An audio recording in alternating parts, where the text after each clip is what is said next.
उधर पाकिस्तान, सऊदी अरब और तुर्की में डील फाइनल होता है और इधर जेडी वेंस का फोन आता है। क्या मामला चल रहा है? यह ईरान का मामला है। और एक अजीब सी चीज देखने को मिली, सर्जियो गौर जो भारत में अमेरिका के राजदूत हैं, वो भी केरल पहुंचे हैं। क्या कड़ी है? आखिरकार जेडी वेंस ने पीएम मोदी को क्यों फोन किया? जानेंगे। जियोपॉलिटिक्स में बहुत कुछ चल रहा है, हमेशा की तरह जानने को मिलेगा बहुत कुछ। आइए जानते हैं इन खबरों को विस्तार से। स्क्रीन पे एक कार्टून देख रहे हैं और ये कार्टून ग्लोबल टाइम्स ने छापा है और यहाँ पर ये क्या दिखा रहे हैं? ये दिखा रहे हैं कि मिडिल ईस्ट को लेकर अब अमेरिका की पॉलिसी हवा हो गई है। और ये क्यों छापा ग्लोबल टाइम्स ने? ग्लोबल टाइम्स का कहना है कि जिस तरीके से सऊदी अरब, पाकिस्तान और तुर्की ने डिफेंस पैक्ट साइन किया, अब अमेरिका को समझ में नहीं आ रहा है कि मिडिल ईस्ट की पॉलिसी को किधर ले जाएं और किधर नहीं ले जाएं। ये एक तो बहुत बड़ी बात है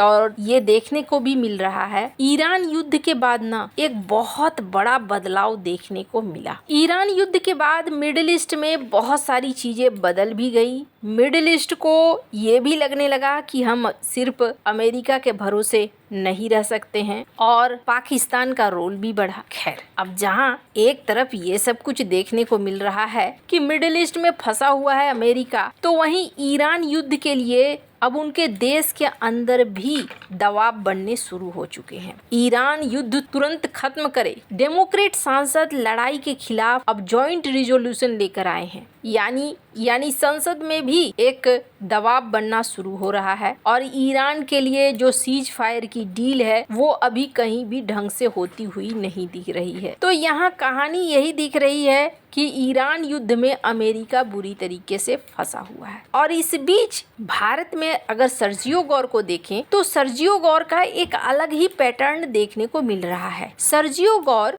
अभी हाल ही में पहुंचते हैं बांग्लादेश और बांग्लादेश में मुलाकात होती है इनकी बांग्लादेश के तारिक रहमान वगैरह सबसे, और उसके बाद ये भारत के दक्षिणी राज्यों के लिए निकल जाते हैं जहां ये कर्नाटक पहुंचते हैं। इसके अलावे ये भी देखने को मिलता है कि ये केरल पहुंचते हैं। केरल में भी इनकी मुलाकात होती है। गौर केरल के कई इलाकों का भ्रमण भी करते हैं। स्क्रीन पर आप सुनिए इनके video. First time visiting this beautiful state and we had an absolutely incredible time visiting the backwaters here.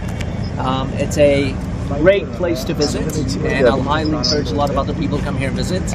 We only got to spend one day here, but I look forward to coming back. And our morning started with meeting with the Honorable Chief Minister. We had a very good meeting with the Chief Minister and a lot of areas where we can work together between India and the United States. And now we just finished this incredible tour here and we're going to go visit town before heading back to Delhi tonight. But we had a fantastic time and I look forward to coming back here again very soon. Thank you everybody. ये कहते हैं कि ये बहुत ही बढ़िया था और ये केरल की पहली यात्रा है। वो केवल एक दिन वहाँ रहे लेकिन भविष्य में वो वापस आएंगे। उन्होंने दूसरे लोगों को भी केरल घूमने की सलाह दी। यहाँ के सीएम सतीशन के साथ इनकी बातचीत हुई और higher education, technology, innovation, ports, ship building, green bunkering, tourism, इन सब पे बातचीत हुई कि हम आपके देश में, आपके इस राज्य में कितना ज़्यादा निवेश कर सकते हैं वगैरह वगैरह पे बातचीत हुई। और सारी कड़ी को एक साथ देखें तो केरल सिर्फ टूरिज्म की जगह नहीं है बल्कि इंडियन ओशियन में ये एक बहुत ही महत्वपूर्ण जगह है। ये चीज आपको नोट करनी होगी। ये जगह कहाँ पे है? इंडियन ओशियन का एक बहुत ही रणनीतिक जगह। और सबसे खास बात मैं आपको बता दूं, इसी यात्रा में अमेरिकी राजदूत के साथ डोनाल्ड ट्रंप के दामाद माइकल बोलूस भी केरला आए हैं और इन्होंने भी इनके साथ यात्रा की। हालांकि ये एक प्राइवेट यात्रा बताई गई। डोनाल्ड ट्रंप के दामाद की सीएम के साथ कोई मुलाकात नहीं हुई है। यानी एक ही समय पर आपको दो चीजें यहाँ देखने को मिली। केरला में अमेरिकी राजदूत पहुँचते हैं डिप्लोमेटिक तौर पर और ट्रंप की फैमिली से जुड़ा हुआ एक इंसान केरला विजिट करता है। ये अपने आप में एक दिलचस्प जगह है। हालांकि इसको लेकर अभी कोई भी निर्णय निकालना जल्दबाजी होगा, लेकिन एक चीज और देखिए, इससे पहले सर्जियो गौर श्रीलंका से भी मुलाकात करते हैं। खास करके साउथ के इलाकों में उनका ध्यान कुछ ज्यादा जा रहा है। अब इसी बीच से प्रश्न पूछा गया कि भारत में आप निवेश करने की सोच रहे हैं या भारत के बारे में क्या सोचते हैं। उन्होंने क्या आंसर दिया, ये सुनिए। This state has over 1,000 American companies.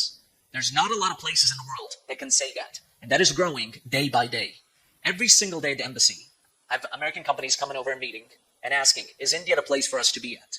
And week after week, we see more companies opening here and partnering with us and identifying those win-win situations. 10 years ago, our bilateral trade was $20 billion. Today, it's over $240 billion. Those are real numbers. Those are real results. Every single week, every single month, you are seeing more engagement with the United States. So whatever the media tells you about something that might not be happening in the right way, look at the numbers. India has more military यहाँ पर Sergio गौर्क ये कहते हैं कि कथित तौर पर जो कंपनियां हैं वो आती हैं, हमसे पूछती हैं कि क्या भारत आगे बढ़ेगा, भारत में पैसा लगाना सही है या नहीं। हम मानते हैं कि भारत आगे बढ़ेगा, तेज़ी से आगे बढ़ेगा, और भी कई बातें वो अच्छी अच्छी भारत के लिए कह रहे हैं।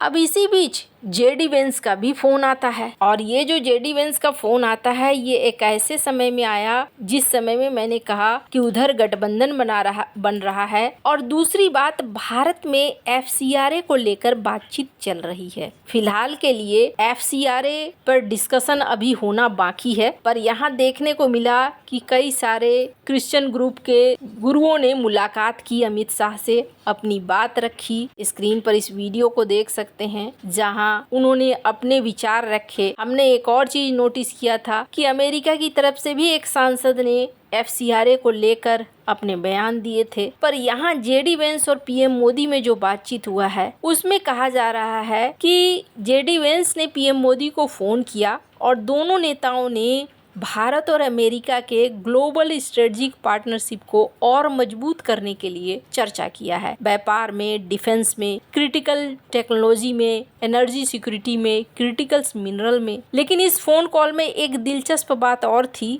PM मोदी ने जेडी वेंस और उनकी पत्नी उषा वेंस उनके बेटे के जन्म पर बधाई भी दी। अब अगर मेरी बात पूछे तो ये कोई सामान्य डिप्लोमेटिक कर्टसी कॉल नहीं था। वेस्ट एशिया में बढ़ते तनाव और एक नए रीजनल अलाइनमेंट के बीच में अमेरिका और भारत दोनों ये संकेत दे रहे हैं कि भारत और अमेरिका पार्टनरशिप को कमजोर नहीं होने देना चाहते हैं। अभी जिस तरीके से वेंस का फोन आया, खास करके क्रिटिकल मिनरल, एनर्जी सिक्योरिटी और डिफेंस टेक्नोलॉजी में, और दूसरी बड़ी बात हो सकती है कि FCRA को लेकर भी बातचीत हुआ हो, लेकिन FCRA का नाम अभी तक नहीं आया है, इसलिए ऐसे में कुछ भी कहना बहुत जल्दबाजी होगा। भारत का जो रीड आउट है उसमें PM मोदी के बयान को शामिल किया गया है, जिसमें PM मोदी ने इस बात को अपने ट्वीट में भी कहा। स्क्रीन पर इस ट्वीट को देख सकते हैं। मुझे फ़ोन आया US के वाइस प्रेसिडेंट जेडी वेंस का। हमने तरीकों पर बातचीत की कि कैसे भारत और अमेरिका के